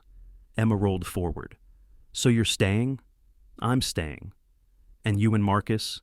Sophie looked at Marcus, who was still holding Lily, who had her face buried in his neck. That's complicated. Adult complicated or real complicated? Emma asked. Both. Sophie, Marcus said quietly, the custody threat is real. If this goes anywhere, it could get ugly. I know. Really ugly. Like photographers following you, reporters digging into your past, my in-laws trying to destroy your reputation ugly. I said I know. So why aren't you running? Sophie stood, walked over to them, and gently touched Lily's back. The little girl looked up, tear-stained and hopeful. Because, Sophie said, looking directly at Marcus, some things are worth fighting for. Some people are worth the risk. And because Emma's right, I've been living scared for too long, playing it safe, protecting myself from the possibility of loss by never really trying to gain anything. She took a breath. But watching you stand up to Richard just now, seeing you choose Lily's happiness over your own safety, Marcus, I've been falling for you since you let me pay for dinner, since you followed me home to make sure I was safe, since you sat in this school and watched me teach like I was doing something miraculous instead of just my job. Sophie, I'm not done. You asked if there was an U.S. to fight for. The answer is yes, but I need you to understand something. Emma comes first. She'll always come first. If you can't handle that, Emma's part of the package, Marcus said simply. Just like Lily's part of mine. That's not a problem. That's a bonus. Emma made a sound that might have been a squeal. Does this mean we're going to be sisters? She asked Lily. I don't know, Lily said seriously. Do you like purple unicorns? I love purple unicorns. Then yes, David laughed. And that's settled. Look, I need to go deal with my mother's divorce lawyer, but Marcus, Sophie, don't let my father win. He's taken enough from this family. After David left, Mrs. Patterson returned. I hate to interrupt, but school starts in 15 minutes. Sophie looked at Marcus. I have to work. I know. Dinner tonight, all four of us, somewhere with crayons on the tables. Lily picks the place.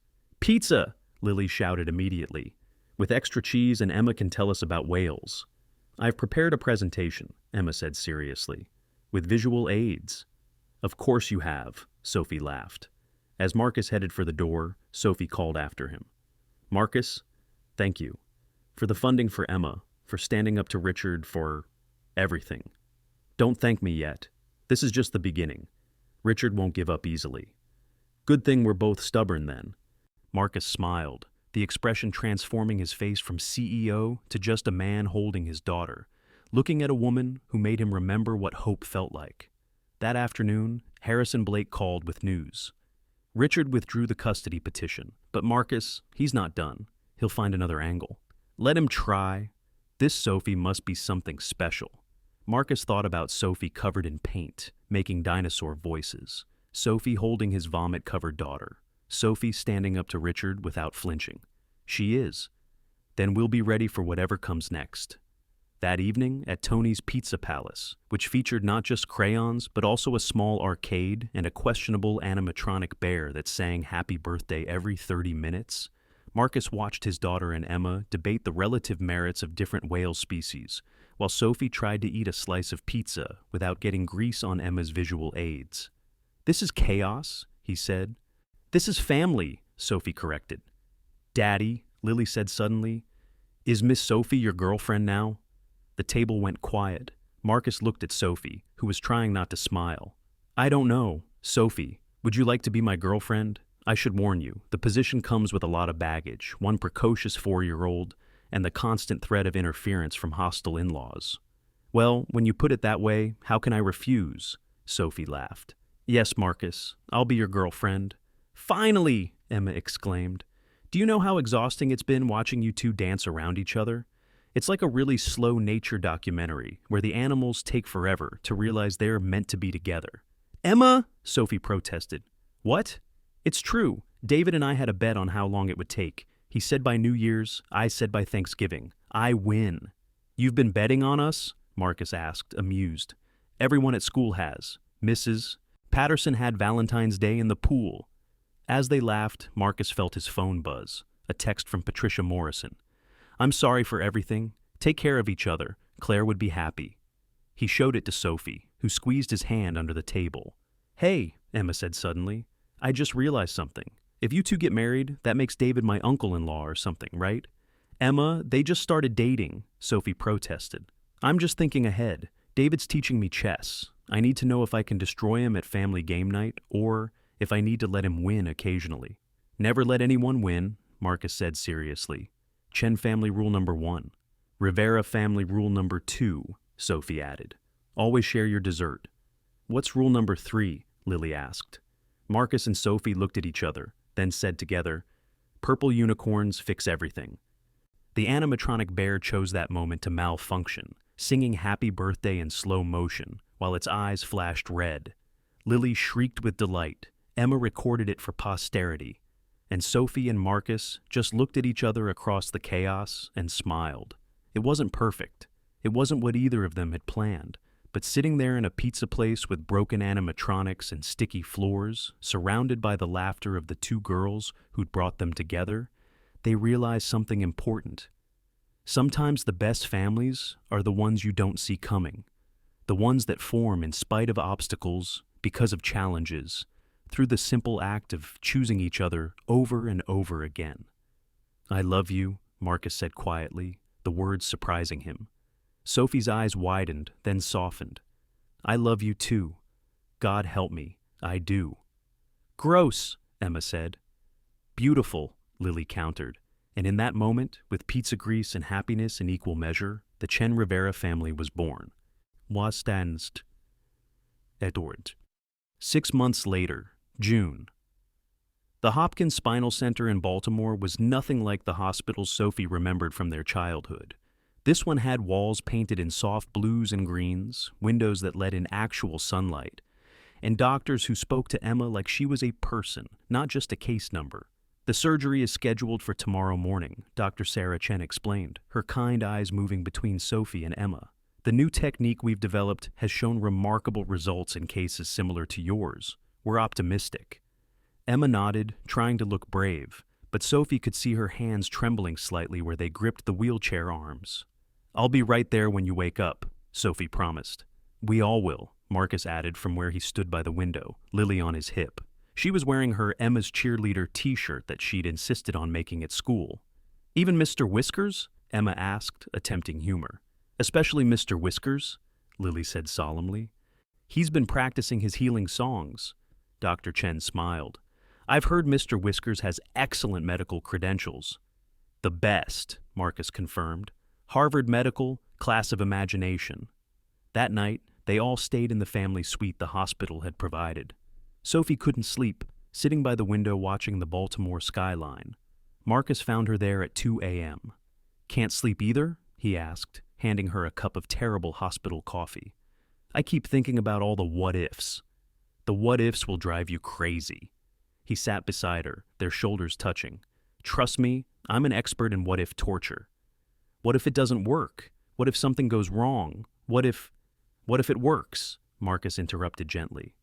What if tomorrow Emma starts a journey that gives her back everything she lost? What if this is the miracle you've been working toward for 3 years? Sophie leaned into him. When did you become an optimist? About 6 months ago, when a certain teacher covered in my daughter's vomit somehow made me believe in possibilities again. Romantic. I have my moments.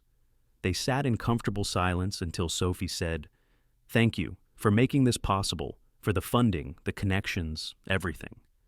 Sophie, we've talked about this. I know, but I need to say it. You didn't just give Emma a chance at walking again. You gave her hope. You gave both of us hope. You gave it to yourselves. I just helped with logistics. Sophie turned to look at him. Is that what we're calling it? Logistics? Would you prefer life-changing intervention by devastatingly handsome boyfriend? Devastatingly might be overselling it. Moderately handsome? Getting warmer. He kissed her then, soft and sure, and Sophie thought about how far they'd come from that disastrous blind date. How life could change in ways you never expected if you were brave enough to let it. The surgery took 7 hours. 7 hours of Sophie pacing, Marcus making business calls he didn't need to make, Lily creating an entire hospital out of waiting room magazines, and David, who'd driven down that morning, teaching everyone increasingly complex card games to pass the time. When Dr. Chen finally emerged, still in her scrubs, Sophie forgot how to breathe. The surgery was successful, she said, and Sophie's knees nearly buckled. Marcus caught her, held her up. We won't know the full extent of recovery for several weeks, but initial signs are very promising. She's asking for you. Emma looked small in the recovery bed, surrounded by machines and monitors, but her eyes were bright, alert. Hey, she whispered, her voice hoarse. Hey yourself, Sophie managed through tears. Did you cry the whole time? No, I also panicked and stress ate an entire bag of Lily's goldfish crackers. Mr. Whiskers helped, Lily added, placing the stuffed rabbit on Emma's bed. He sang healing songs just like he promised. Emma smiled, then looked down at her legs. I can't feel anything yet. That's normal, Dr. Chen assured them.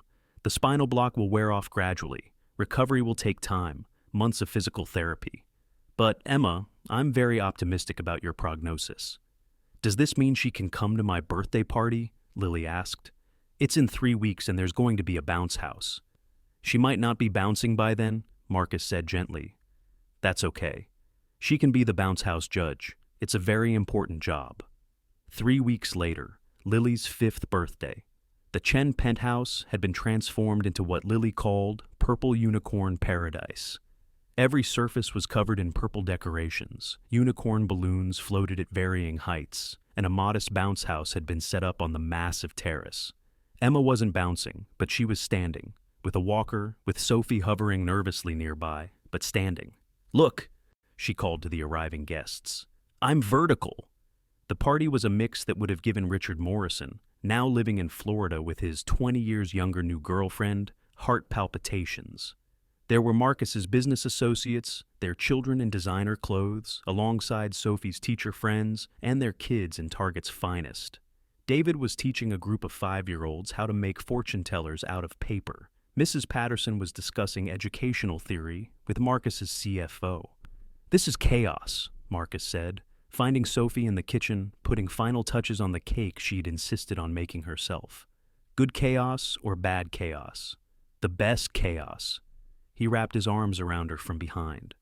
Although, I'm pretty sure one of those kids is trying to hack my smart home system. That's probably Tyler. He's gifted. He's 5. Gifted, Sophie repeated, then turned in his arms. Thank you for this. For letting Lily have a real party with real kids instead of some stuffy catered affair. Thank you for showing me the difference. Patricia Morrison arrived just as they were about to cut the cake. She stood in the doorway, elegant and uncertain, holding a wrapped gift. Patricia, Marcus said carefully. They had been slowly rebuilding their relationship since the divorce, but this was her first visit to the penthouse. I hope it's okay that I came. Lily sent me an invitation. I wrote it myself, Lily announced proudly. Mostly, Daddy helped with the spelling. Patricia knelt down, her designer dress pooling on the floor. "I've missed you, sweetheart." "I missed you too, Grandma, but Daddy says you needed time to find yourself." Patricia's eyes misted. "Your daddy is very wise. Sometimes he puts his shirts on backward when he's thinking too hard about work." "I do not," Marcus started. "You did last Tuesday," Sophie said helpfully. "I had to fix it in the parking lot." Patricia actually laughed. Claire used to do the same thing with his ties. She said his brain was too full of numbers to handle fashion. It was the first time she'd mentioned Claire without pain lacing every word. As Lily opened presents with the ruthless efficiency of a child on a mission, Emma called Sophie over. "Hey, so, I can feel my toes." Sophie froze. "What?" "I've been feeling them for about an hour. I didn't want to say anything in case it went away, but..." "Sophie, I can feel my toes." Sophie burst into tears, which made Emma cry, which made Lily cry because everyone else was crying, which made Mr. Whiskers need an emergency hug session. Dr. Chen had warned them that recovery would be slow, non-linear, full of setbacks and breakthroughs. But this was hope made tangible. "By my next birthday," Emma declared, "I'm going to race you in that bounce house." "You're 16. That might be weird." 17 by then. And weird is our family brand. 3 months later, September. The first day of school was always chaos, but this year felt different. Sophie stood in her classroom. She'd been promoted to lead teacher, watching parents drop off their children. Some were crying, the parents mostly. Some were taking photos. All of them looked at her with a respect that had nothing to do with her relationship with Marcus, and everything to do with the test scores her class had achieved last year. "Miss Sophie!" a familiar voice shrieked. But it wasn't Lily. She was starting kindergarten at Bright Beginnings Elementary Division. It was Tommy, the breath holder, now 5, and still committed to dramatic protests. "Tommy, how was your summer?" "I held my breath for 3 whole minutes." "Tommy, that's physically impossible and also dangerous." "My mom timed it." Tommy's mother shook her head behind him. 30 seconds. He counts creatively. As Sophie settled her new class, she thought about how much had changed in a year. Emma was walking short distances now, determined to start college in January. She'd been accepted to Columbia, pre-med, following the path Sophie had once walked. But this time, there was no tragedy waiting to derail dreams. This time, there was support, family, hope. Marcus had offered to pay for Emma's education, but Emma had insisted on applying for scholarships anyway. "I need to earn it," she'd said. "Like Sophie earned her teaching degree while raising me. Like you earned your success. That's what this family does. We earn things." She'd won 3 full scholarships. The admissions board had been particularly impressed by her essay about purple unicorns and how they could revolutionize spinal treatment. That afternoon, Marcus picked Sophie up from school, a new tradition on Fridays. "How are the kids?" "Feral, perfect. One of them tried to eat paste." "Already? It's the first day." "Go big or go home." He laughed, then grew serious. "I have something to ask you." "Okay.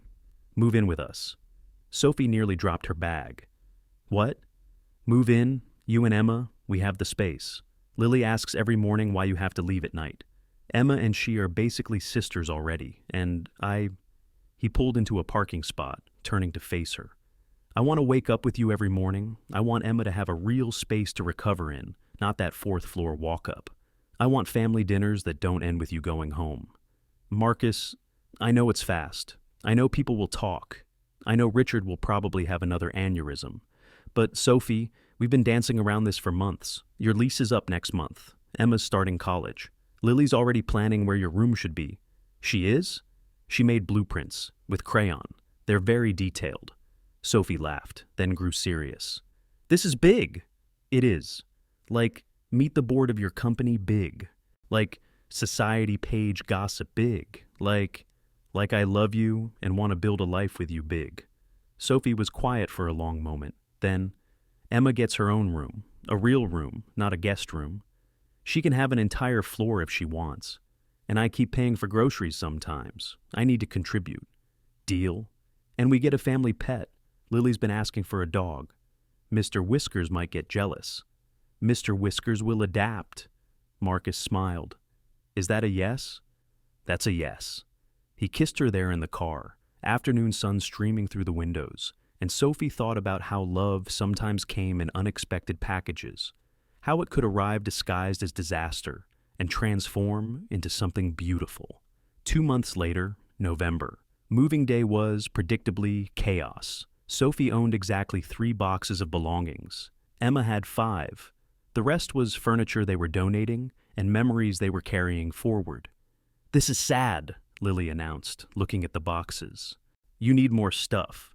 "We have everything we need," Sophie said, "but not even one purple unicorn painting. That's what you're for." The penthouse felt different with Sophie and Emma's energy in it. Warmer, louder, more alive. Emma had taken over the guest suite on the main floor, easier for her walker, immediately covering the walls with marine biology posters and whale songs played at odd hours. Sophie had moved into Marcus's room after a lengthy discussion about maintaining boundaries for the kids that lasted exactly one night before Lily crawled into their bed at 2 a.m., declaring that families sleep together when there's thunder. There was no thunder. The first morning, Marcus woke to find Sophie already up, making breakfast in pajamas and one of his MIT hoodies. "This is weird," she said when she saw him. "Good weird, but weird. I keep waiting for someone to tell me I don't belong here." "You belong here?" He wrapped his arms around her. "You belong with us. Even when I reorganize your entire kitchen, it needed reorganizing. And when Emma practices her presentation on whale migration patterns at dinner, very educational. And when I leave paint in the bathroom sink, adds character." She turned in his arms. "I love you. I love you too." "Gross," Emma called from her doorway, "but also sweet, but mostly gross." "You love it," Sophie called back. "I love that there's finally someone else to help me mock Marcus's color-coded sock drawer." "Hey, that's an efficient system." "It's weird, babe," Sophie said, patting his chest. "Love you, but it's weird." Thanksgiving arrived with the first real snow of the season. The penthouse was full. David, Patricia, Mrs. Patterson, whose first name, they had learned, was Eleanor, several teachers from school, 3 families from Emma's support group, and Daniel, who'd flown in from Singapore with his new wife, Mei Lin.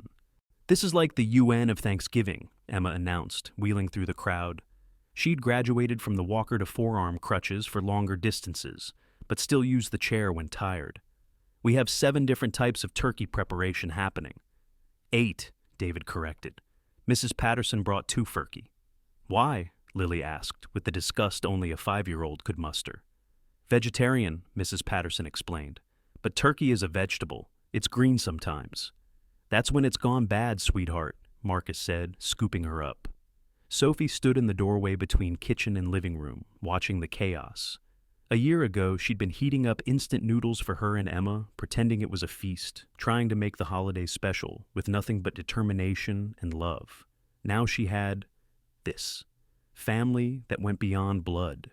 Love that encompassed multiple generations and definitions. Hope that wasn't just wishful thinking, but tangible reality. "You okay?" Marcus found her there, hand on her back. More than okay. "Patricia brought wine from 1982. She says it was Claire's birth year." Sophie tensed slightly. Claire was always there, a gentle ghost in their relationship. Not competing, just present. That's thoughtful. "She also brought this." Marcus held out a small velvet box. Sophie's heart stopped. "Marcus, it's not what you think. Well, not exactly. Open it." Inside was a simple silver necklace with 3 charms. A painted palette, a whale, and a unicorn. Patricia had it made. She said, Marcus's voice caught slightly. She said Claire would want the woman raising her daughter to have something that represented the new family. The palette for you, the whale for Emma, the unicorn for Lily. Sophie's eyes filled. "It's perfect." "There's a 4th charm," Marcus said, pulling out another box. "If you want it." This one held a tiny silver heart with a date engraved, the day they'd met. "Marcus, I'm not proposing. Not yet. I know you need time. I know we need to let the kids adjust. But Sophie, I want you to know, this is it for me. You're it. You and Emma and this chaotic, beautiful, impossible family we're building." Sophie kissed him, right there in the doorway with 20 people potentially watching. Get a room, Emma called. We have a room, Sophie called back. Then use it. Emma Rivera, Sophie scolded, but she was laughing. Emma Chen Rivera, Emma corrected. I've decided to hyphenate. You know, for when you two eventually get married and make this whole thing official. Emma, Sophie protested. What? Lily and I have a betting pool going. She says Valentine's Day. I say New Year's Eve. David says you'll elope and surprise everyone. You're all ridiculous, Marcus said. Ridiculous but right, Lily announced. Daddy, you should marry Miss Sophie. Then she can't ever leave. That's not how marriage works, baby, Marcus said gently. But it helps, Patricia said quietly, and everyone turned to look at her. It helps to have promises, to have witnesses, to declare in front of everyone that this, she gestured at the assembled chaos, this is your family, your choice, your future. The room had gone quiet, everyone watching. Sophie looked at Marcus, at Lily in his arms, at Emma grinning from her chair, at this room full of people who'd become family through choice rather than chance. You know what? She said. Patricia's right. Sophie? Marcus's eyes were wide. I'm not proposing, she said quickly. But I'm not proposing either. I'm just saying, when you're ready, when the kids are ready, when the time is right, my answer will be yes. Mine too, Marcus said softly. Did they just get engaged? Tommy's mom asked Eleanor Patterson. I think they got pre-engaged, Eleanor replied. Is that a thing? It is now. Dinner was served late because Emma insisted on giving her presentation on whale migration first, complete with sound effects that Lily provided with enthusiasm if not accuracy. The turkey was perfect, the tofurkey was surprisingly edible, and Mr. Whiskers got his own place setting because democracy ruled in the Chen Rivera household. As Sophie looked around the table, at Marcus helping Lily cut her turkey, at Emma explaining echolocation to a fascinated David, at Patricia actually laughing at something Daniel said, she thought about families, how they could be born from loss, built from courage, strengthened by choice. A toast, Marcus said suddenly, raising his glass.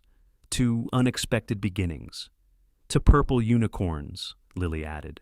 To second chances, Patricia said softly.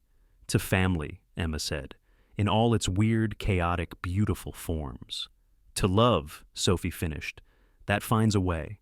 They clinked glasses, even Lily with her juice box, and Sophie felt Claire's presence like a blessing, not an ending, but a beginning, not a replacement, but an evolution. Later, after everyone had gone home and the kids were asleep, Marcus and Sophie stood on the terrace watching snow fall over the city. Next year, Marcus said, I want to do this at the house. What house? The one we're going to buy, with a yard for the dog Lily wants, and a proper lab space for Emma's experiments, and an art studio for you. I don't need... You do. You need space to paint again. To be Sophie the artist, not just Sophie the teacher and mom and miracle worker. Sophie leaned into him. When did you get so wise? Sometime between the vomit incident and the purple unicorn revolution. She laughed. That should be our family motto. From vomit to unicorns, it has a ring to it. They stood in comfortable silence until Sophie said, Marcus, earlier when I said my answer would be yes, yeah, I meant it, whenever you're ready, tomorrow, next year, 5 years from now, my answer is yes. Marcus turned her to face him. What if I'm ready now? Now, it's 11 p.m. on Thanksgiving. Not now, but soon, very soon. Like, I may have already bought a ring soon. Sophie's breath caught.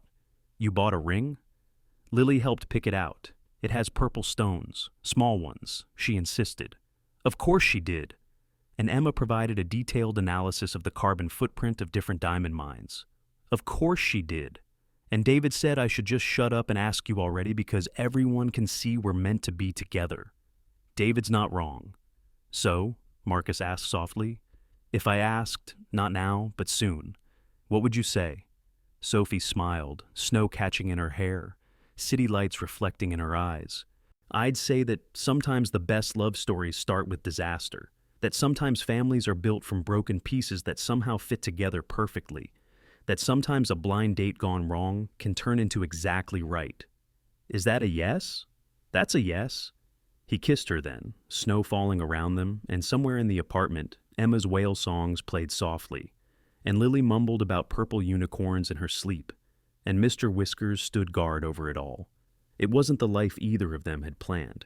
It was messier, louder, more complicated than anything they could have imagined, but it was theirs, built from courage and choice, from tiny marshmallows and borrowed dresses, from hospital victories and family defeats, from the simple, radical act of choosing love over fear. 6 months later, on a beach in Montauk with just their immediate family present, Marcus Chen married Sophie Rivera as Emma actually stood, as maid of honor, and Lily served as flower girl, ring bearer, and official keeper of Mr. Whiskers. David officiated, he'd gotten ordained online. Patricia cried happy tears, and Eleanor Patterson made sure everything ran on schedule. Do you, Marcus Chen, take this woman, this teacher of chaos, this bringer of paint stains, this defender of purple unicorns, to be your wife?